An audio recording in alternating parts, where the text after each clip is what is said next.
All right, guys, let's knock out this practice test. Practice test number 7. Getting close to fall break. All right, here we go. Number 1 says use that graph and find g of -4, g of 2, and g of 0. So these are the x's. They're basically asking you what is the y coordinate at those points on the graph. So if I find -4, which is right here on the graph, the graph is up at 3. So that means g of -4. I'm trying to find a place to write it. G of -4 is 3. Look at the 0 on the graph. The 0, find the x of 0, which is right here at the origin. The graph is down at -2, and then it says find g of 2. So find 2 on your x-axis, which is right here. The graph is up at 1. There you go. Then it says use graph to find domain and range. Domain is how far your graph is going left and right. It's going from -4 all the way to +4. And there are no breaks. There's a break, but not a break as far as left or right, because there's a filled-in circle and an empty circle at the same point. The range is how far up and down your graph is going. It is going from -2. Remember, range is the y. The lowest y coordinate is -2. The biggest y coordinate is +3. So there's your domain and range. And then number 3, using the graph, find all the values for x, which g of x is 1, or means y is 1. So y is 1 right through here, and it's right there. You're gonna have to estimate that one. That looks like it's about put number 3 right here. Looks like it's about, I don't know, let's just say -1.5, about -1.5. I'm gonna keep drawing that line here. It hits again right there, which is at 2. And then go on, it hits it right there, which is almost at 3. I don't know, so let's say, sorry, almost at 4. So let's say about, I don't know, it's about 3.8. And again, those are estimating those values, which is fine to do. Number 4, determine intervals which function is increasing or decreasing. Oh my gosh, there's a bunch of them. So let's do increasing over here. It's increasing from this right here, that section right there, which goes from -2 up to -1. It's also increasing right here, which goes from +1 to +2. Now the decreasing section, it is decreasing here, which is from -3 to -2. I'm putting a bracket on the -3 because it's the only time I've used that one. And it's also decreasing here, which is -1 to +1. And it's also decreasing at the end of the graph, which is from +2 to 3. And again, a bracket around the 3. Number 5, find all the local max values and the values of x at which occurs. Okay, so there's a max right there. That max value, let's do this. The local maxes, there's 2 local maxes. And because it says values of x where it occurs, I'm just gonna go ahead and write the whole point. So one max is at -2, 2.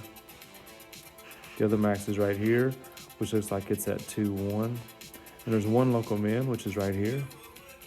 The local min, which occurs at 0, -1. And there's all your local max and mins. That first page is pretty fast. It's the part of the first page I just did. Number 7, mysteriously, is on number 6. I'm not sure who numbered this paper, but whoever did has a hard time, counting numbers, I guess. So this says find the average rate of change. Rate of change, I'm just going to subtract my x's in my denominator, 4 minus -1. My numerator is going to consist of doing f of 4 minus f of -1. So if I do f of 4, if I plug 4 in up there, it'd be 16 plus 8, which is 24. If I plug -1 in, it'd be 1 minus 2, which is -1. So I get 24 minus -1, which is 25. 4 minus -1 is 5. So my rate of change is 5. Number 8, another rate of change. I don't have room there. I'm not sure what happened to my thing here, but I don't have room. So I'm going to come down here. The average rate of change for 8, again, subtract my x's. I'm going to do 1 plus h minus 1 in my denominator. My numerator is going to be f of 1 plus h. So if I do f of 1 plus h, that's going to be 2 minus 1 plus h squared, which is 2 minus, don't forget how we do this, square, multiply together, double, square, and then change all those signs. I'm going to go ahead and put that over here. 2 minus 1 would be 1 plus 2h. Oops, sorry about that, I forgot the minus sign. 1 minus 2h minus h squared, and then minus f of 1. Okay, so you don't know this, but I've had somebody come in and I got interrupted. So I found my place again. Okay, I need to find f of f of 1. That's what I'm trying to find. So f of 1. So if I just plug 1 in, I get 2 minus 1 squared, which is just 1. So I'm going to do minus 1 here. So looking at my numerator, the 1's cancel. My denominator, the 1's also cancel. So it gives me this. It gives me negative 2h minus h squared over h. Now, because they all have h's, that's the key. All three terms have h's. I can factor an h out of all three of them. Now I get a negative 2 minus h left, and that's your rate of change. Hope that makes some sense. The other thing you could do, if that last step didn't make sense, basically I just factored an h off my numerator, which left this, and then that, and then I just cancel the h's. Okay, so that's what really happened. All right, let me erase this a second so I can have room to do these next ones. Number 9 and 10, suppose the graph of f was given. Describe how the graph can be obtained from the graph. Okay, so this is a minus 4 outside. Remember those gestures we did? That's going to shift your graph down 4. The x plus 5 is inside. Remember, it's inside is opposite of what you think. So it's going to shift your graph left 5. This one, two things going on. You got a negative in the front. A negative in the front reflects across the x-axis because the negative's in the front. Remember, negative inside reflects across the y. The minus 2 is inside, just like the 5 was. It's opposite of what you think. So it's going to be shifts right 2. And the last one here has got, gosh, it's got everything in there. Let's start at the beginning. It's got a negative in the front, so I'm going to say reflects across the x again. Reflects across x-axis. It's got a 2 in the front. That's a vertical stretch by 2. Vert stretch by 2. It's got a 3 inside, plus 3. So I'm going to go shift left 3, because the opposite of what you think. It's got a minus 5 outside, so I'm going to say shift up 5. Sorry, it's got a minus 5 outside. So shift down 5, exactly like you think. Okay, 13, sketch these graphs without plotting any points. Okay, x squared is a parabola, and because it's got a plus 2, it's been shifted up 2, so I'm going to go up 2. And parabolas, over 1, up 1 every time, unless there's been some kind of stretch or shrink, so it's going to go right through there, and you got it. 14, absolute value is a v. It's been shifted right 5 and right 1, up 1. So I'm going to do that first. I'm going to go right 5, up 1 to right there. That's my vertex point. And it had to have a negative in the front. It did have a negative in the front, which means it's been reflected across the x, which means it's basically opening upside down. Slope is 1 still, or like there's a 1 in the front. So boom, boom. That's all you need. All right, piecewise, your fave. All right, so I'm going to start off by plugging negative 2 in there, and I get 4. So I'm going to go to negative 2, 4, which is right here, empty circle because there's no equal sign.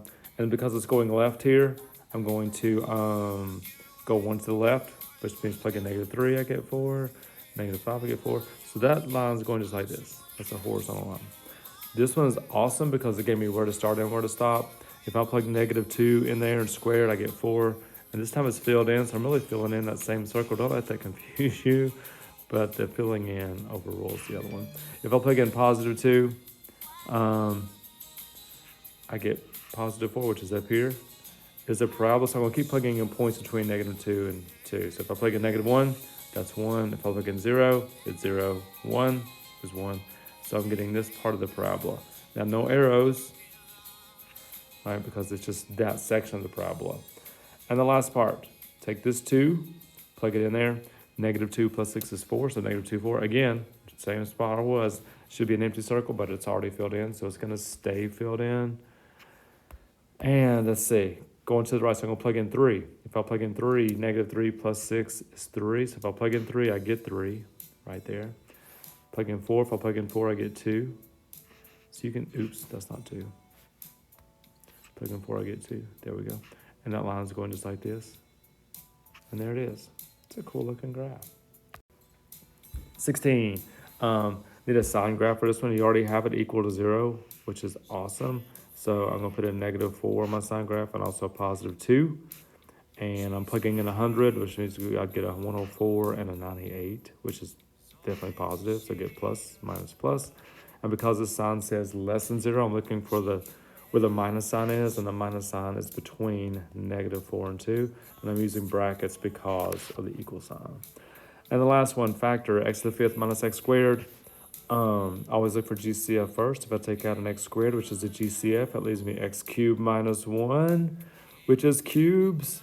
So I'm going to go small, big, cube root, square the first, multiply together, change the sign, square the second. Got it. And there it is. All right. Hope that helps. Use it as much as you need to. Y'all are off to a great start. Keep making those great grades. Hope this helps you make another one. See you tomorrow.